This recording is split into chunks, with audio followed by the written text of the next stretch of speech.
Welcome to the Standout Women podcast. I'm your host, Michelle B. Griffin, founder of Standout Women Media.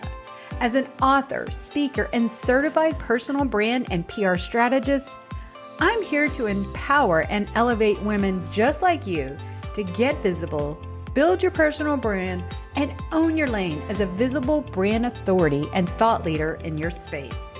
I'm super excited you're here. Now let's get going with today's show. Welcome back, everybody, to this week's episode of Standout Women Live. I'm your host, Michelle B. Griffin. I am excited and to welcome to the show, Susan Saravo.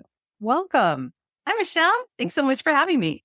We are here today to talk about a topic that you hear a lot, be confident on camera, all these things, but we're taking it in a whole new avenue because you know what? It's not just about being confident on camera to market yourself on social media. That leaders are great communicators. When you are a strong presenter, you talk well, present well, your ideas get heard. Change happens. People are more willing to listen. And so I wanted to bring Susan to the show. She's going to tell us a little bit about her background and why this is so important. And to be honest, to give us some of these industry secrets that I'm hoping she's going to spill so that we can all look really good on camera. So Susan, for those who haven't met you yet, tell us a little bit about your background. Well, Michelle, I started my career in TV news and I was a producer, reporter, anchor. I did that for a little over a decade. And then I moved into PR and marketing. And I've been doing that ever since. After I left news, I went to work for a public agency. And then after that, I came to Comerica, a regional bank. And right now I run social media for the bank, which I love. It's a wonderful program that we have.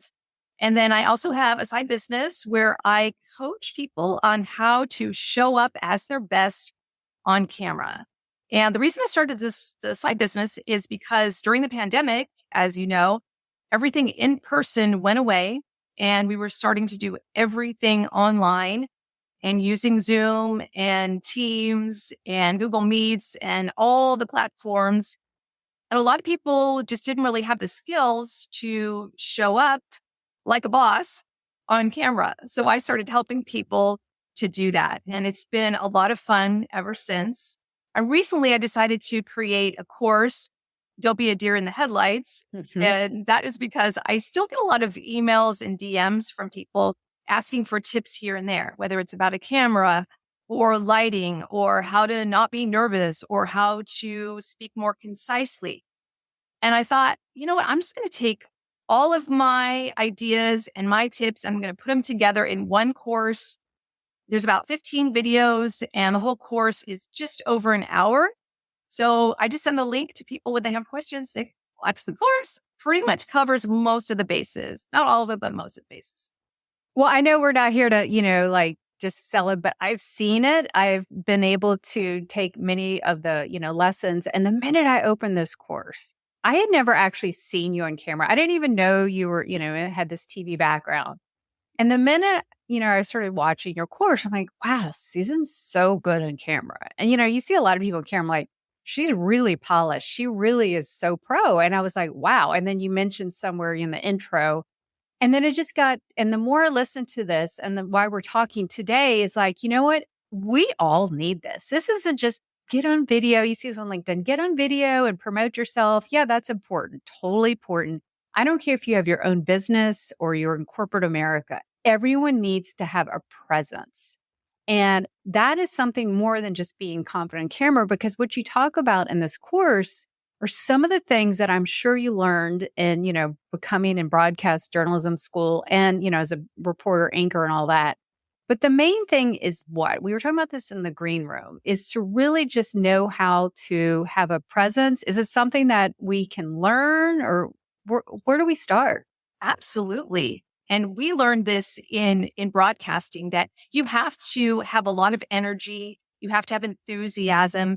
Otherwise, whoever's watching you isn't going to care, right? Because if you show up on camera, you're monotone and you just don't seem like you're that into it, why would anyone pay attention? And when you think about how we consume video, let's say you're watching a presentation or a webinar, mean, people are scrolling on their phones, they're looking at their email, their mind is somewhere else. So if you're not really captivating on camera, then people are just going to tune out. And we don't want that. So when I talk about having a presence, I mentioned in the course that I think that being good on camera is kind of like the new FaceTime. And I Mhm. didn't mean like the FaceTime app. What I mean is like in the old days, it would be like, okay, if you were in the office a lot and the higher ups were there and you had FaceTime, right? Because they saw you and you interacted, you're at the water cooler getting coffee.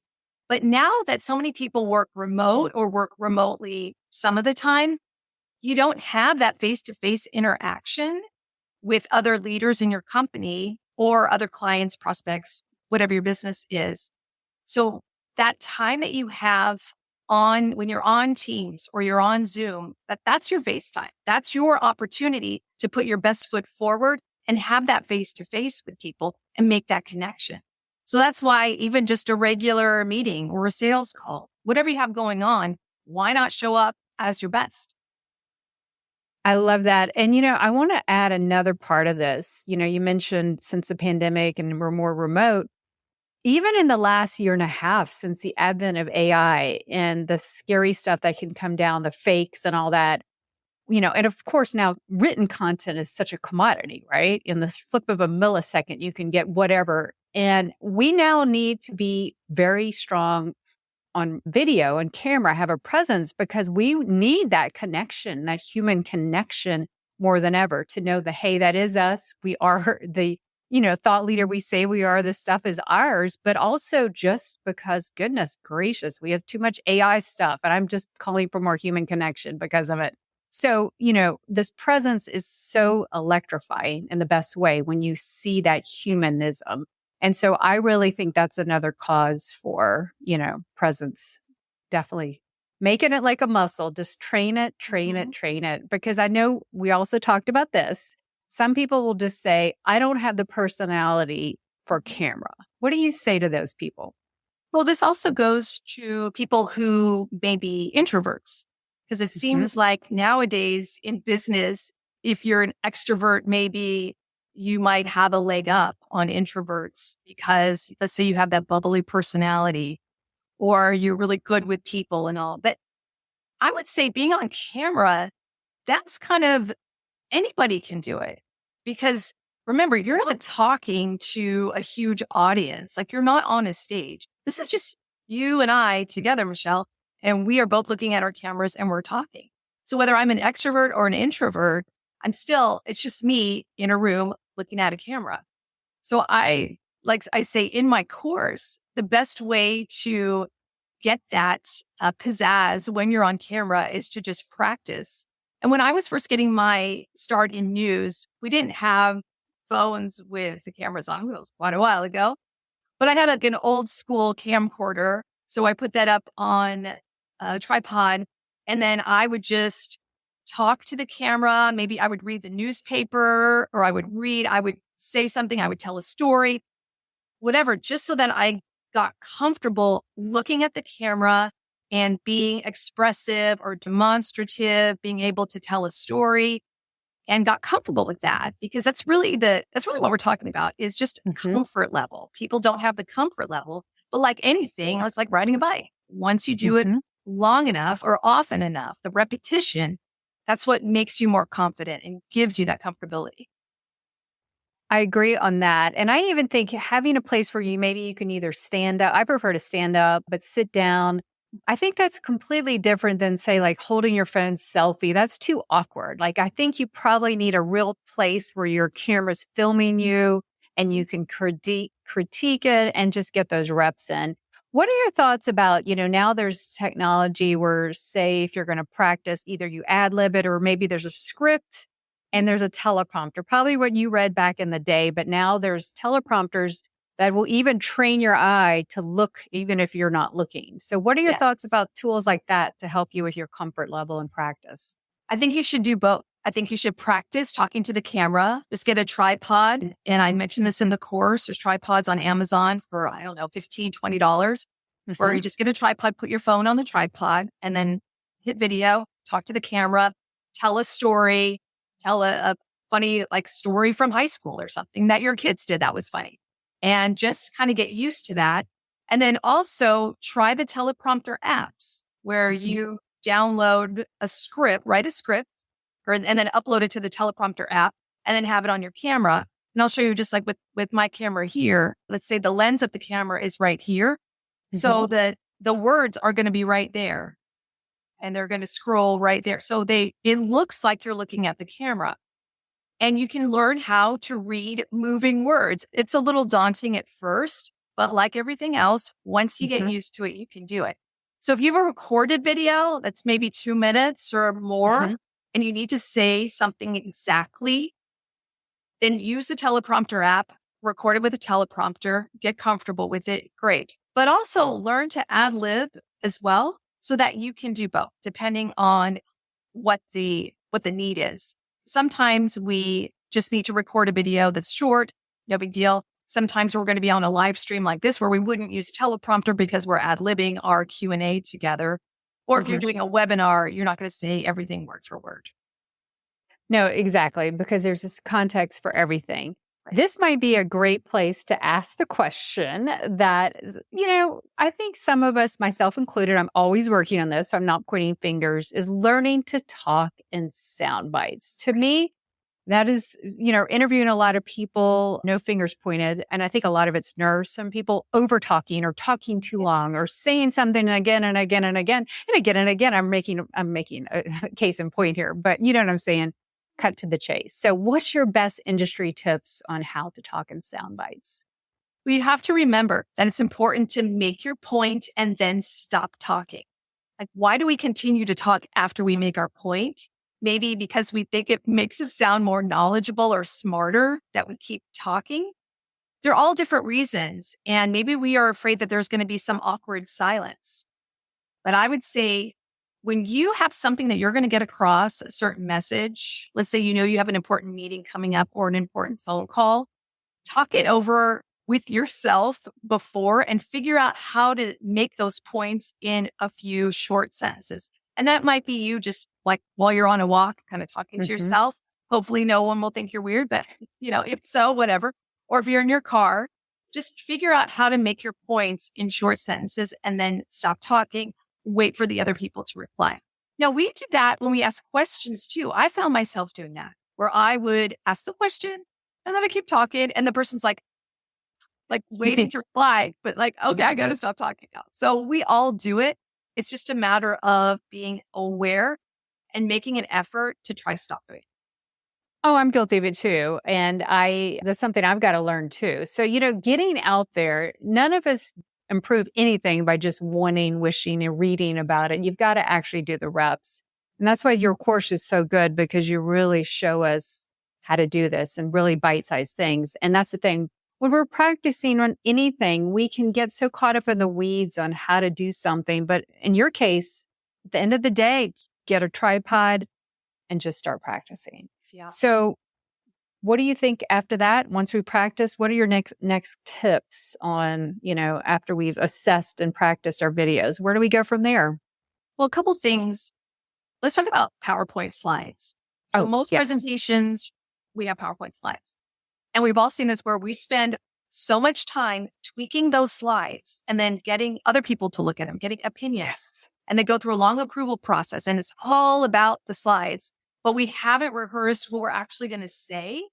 So that's something that we need to do. Figure out what are we going to say? And then so the slides are accompanying what you're going to say, but you're the main show, not the slides. So I would say that it's important to figure out what you're going to say for each slide. And then when you're practicing, time yourself and record yourself. So you can record on Zoom or any of the platforms. Do your presentation or your 2-minute talk, whatever it is, record yourself and then watch it. You'd be surprised if I were to say, okay, I need you to talk for 2 minutes. A lot of people would say, okay. And then they would talk for 5 minutes. And I would say, well, you talked for 5 minutes. They go, what do you mean? No, I hardly talked at all. Because we don't have necessarily an awareness of how long it's taking us to make our point. So true, because every time I do one of these live shows, it seems like we're on air 5 minutes. I'm sure that's how it was when you did the news. Right? One good tip that came to mind. I don't know. I haven't finished the entire course, so you may have talked about this, but it just reminded me that Canva has a really good. You can do your slides in Canva, and Yes. you can record yourself and then play it back. And so that's an excellent idea. You are so right. I'm so glad you brought up PowerPoint. You're so right. It's not the slide. In fact, I believe too many of us put too much in slides where we want to, and nothing is worse than when you go to a presentation and people just reads the slides to you. To me, that's a disservice. It shouldn't even be allowed. It should not be allowed. My favorite slides are like one picture, one word. And so you're intrigued, and then the person sets the stage. So that's a wonderful, wonderful way to do it. But you got to practice that too. So now that we know, forget the slides, it's we're the star. Let's really hone our message, get really succinct in the time and the delivery. Where do we go from there? Well, I say in the course that it's good to get feedback from other people. And that could be a coworker or a manager or just a friend that you trust, some sort of colleague, to give you that feedback and say, hey, you know what? You're not going to hurt my feelings. I just need to know, what do you think of how I'm doing here? And ask for honesty. And people can tell you things like, well, this part was a little slow, or I kind of tuned out during this part, or this part was, you didn't go into enough detail. I wasn't really sure what you were talking about. It was a little bit confusing. Or they might say, I don't know where are you looking? You're looking in the wrong spot, or you're talking too fast. You're talking too slow. Who knows? We just don't know until we get feedback from other people. And when I first started in the news business, we would have consultants come in, and it was a little scary because they would take copies of the live presentations that you did and just go through them with you, and then just point out everything that you needed to do better. But they were professionals. They worked with people all over the country. So you had to just kind of check your ego at the door and say, okay, I'm here to learn. I'm here to improve. So just tell it, say it like it is. Well, when you think about any, person who's trying to get to the next level, Hollywood actors, athletes, we all hire coaches and people to point out what we don't see in ourselves. And that's essentially what it is. It's nothing personal. They're here for professional reason to help to strengthen you. So I love that. And I understand you do that as well with some of your clients on a case by case basis. Is that correct? Yeah, some of them I will just take a look at videos. Maybe they've served on an industry panel, or maybe they've had a media interview, or just a social media video that they've put out. And I'll take a look at that, and I can just go through a quick checklist of tweaks that they need to do and improve really quickly. So oftentimes people are really close to being great. They just need a little boost in a couple different areas, and then they're good to go. Wow, that's a line. People are so close to being great. Oh my goodness. When you think about that, we probably all are at some point, but unless we take that extra step, get that help, put the reps in and practice, we're never going to get to where that close. We're going to be that much closer. That's really powerful. I love that. My background's in communication, not media or news, but I have an undergraduate and a master's in PR and undergraduate in advertising. So communications, I've always been such a stickler because I know the power of communication. And I love that you're doing this for today's times. And it's not just for social media. Thank you for pointing that out, because I think a lot of people, and maybe you find this for your corporate clients, do they say, well, I don't have my own business. I don't need to be on social media. So how do you counter that? Because I know we talk about Zoom, but do they even think that, yes, with a little bit of prep that I can be really, really good and perhaps someday do that social media video? What do you tell people? Well, usually the people that come to me, it's a referral from someone who is working with them that is saying, listen, this person that I'm working with is really close to being great, and they need to get to that next step. Why don't you have a chat with them? So that's usually kind of how it comes about. There's one thing that I wanted to mention, Michelle. I had seen a social media post that you put out a while ago, and I've quoted this before too, is that you said visibility isn't vanity. Yes. Remember that? Yes. I think that's I think that's really important, because people get nervous about video putting themselves out there. And it's natural. We all do, right? Yes. Especially when we do a video and then we hit post or like, oh, but becoming more visible is helpful for your career the way it is nowadays because you get more exposure. People notice you. You look and sound like a leader, start looking at you a little bit differently. So it's important to be visible, and to do it with video amps up things even more. Yeah, my favorite line, I see it everywhere. It's in the book coming out in the fall. Visibility is not vanity. Visibility is being valuable. You have an expertise, message, a unique take and point of view, especially these days, that we need to hear. And, especially in the corporate world, if you're just thinking, oh, that's for, entrepreneurs or whatever. No, that it's insurance. It's an professional insurance by being visible. And it's really opportunity, it's profitability, it's all the things that come your way when people see you. And as you say, you look and sound like a leader, icing on the cake. That's just, they go hand in hand. So I'm glad you brought that up. And it's the whole take on why we're here today is because, these are all just crutches like, oh, I'm not good on camera. Anything can be learned for the most part, and with the right mindset and within reason, most things can be learned and applied and realize how much it benefits you. So that's so important. So as we, continue, we wrap up some before we close today. Any more industry secrets? I kind of teased that you were going to help us behind the scenes know that we could learn to hone our craft. Yeah, well, the speaking in sound bites, like you mentioned, here's why that's really important nowadays because of social media, especially short form video like TikTok, Instagram Reels, YouTube Shorts. So a lot of people are on podcasts, LinkedIn Lives, video podcasts, and you have the ability to take those clips and post them on short form video social media sites and get a lot of recognition for that. But you have to be able to make your point in less than a minute or less than 30 seconds. So if you are able to do that, maybe you did a 20-minute interview or 30-minute interview. You could have 5, 6, 10 clips from that one interview that you can put out on all these social media sites for people to see you and discover you. So that's why it's another reason why you should speak in sound bites. Oh, and I would say, absolutely. In terms of secret, I would just say the lighting and camera, audio, that's all really important. And I have a couple videos at the beginning of the course on those. I know some people feel like, well, I have the video or I have the camera on my laptop. It's okay. Like they look, it's like, oh, it's good enough. But no, invest in a webcam. Maybe if you have a brand new Mac, maybe that camera is good enough.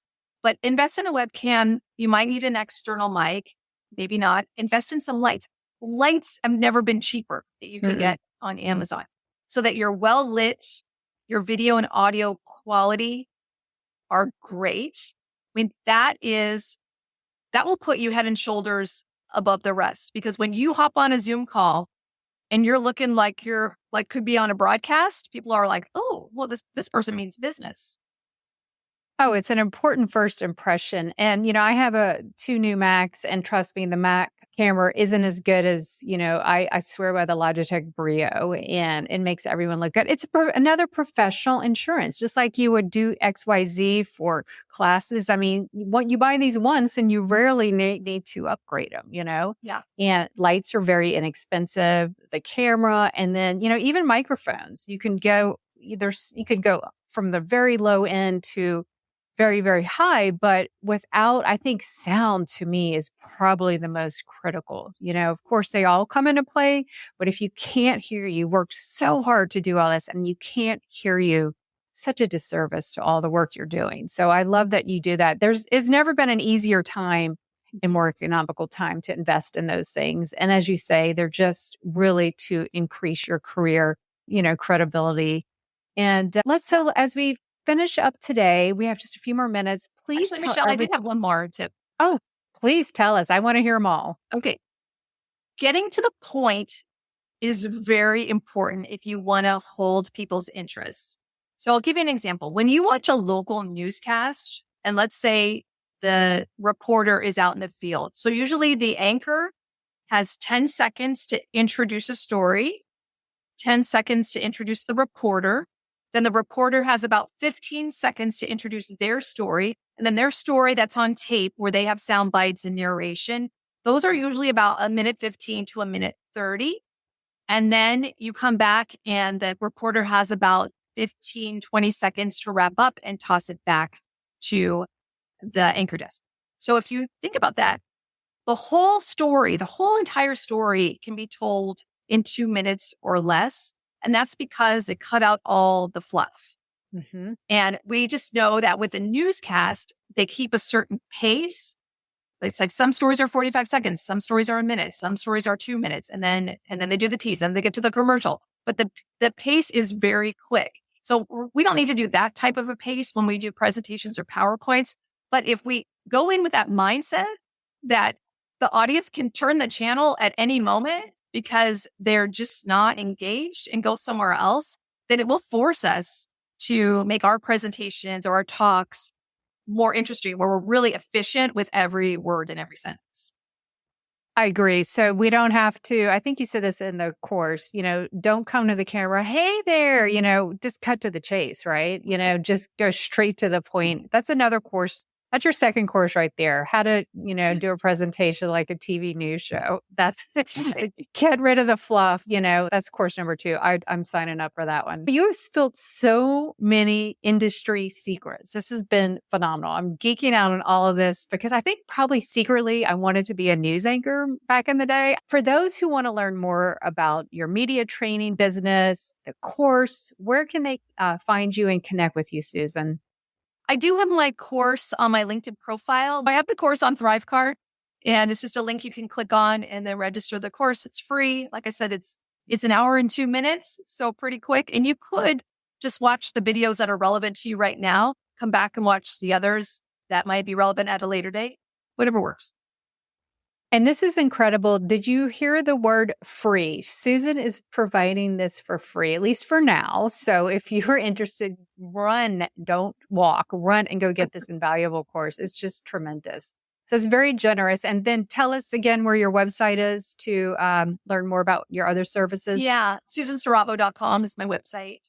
Okay. Yeah, but I have everything on my LinkedIn profile, so it's easy just to go from LinkedIn. It's fine. And then follow Susan on LinkedIn because I know because you work in our head of social media, you do post pretty regularly, right? On LinkedIn. Okay.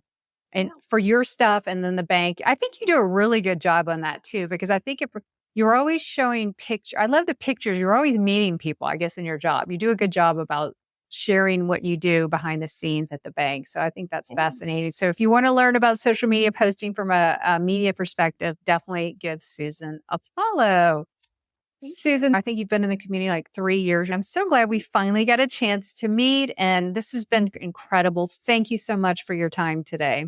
Thank you, Michelle. All right, everybody. Until next time, keep putting yourself out there. You have a brand to build, a message to share, and people to impact. We'll catch you next time. Take care. That's all for today. In the meantime, are you ready to grow your visibility, personal brand, and thought leadership? Then head on over to michellebgriffin.com for free resources to get started and get going today. And until next time, thanks for listening.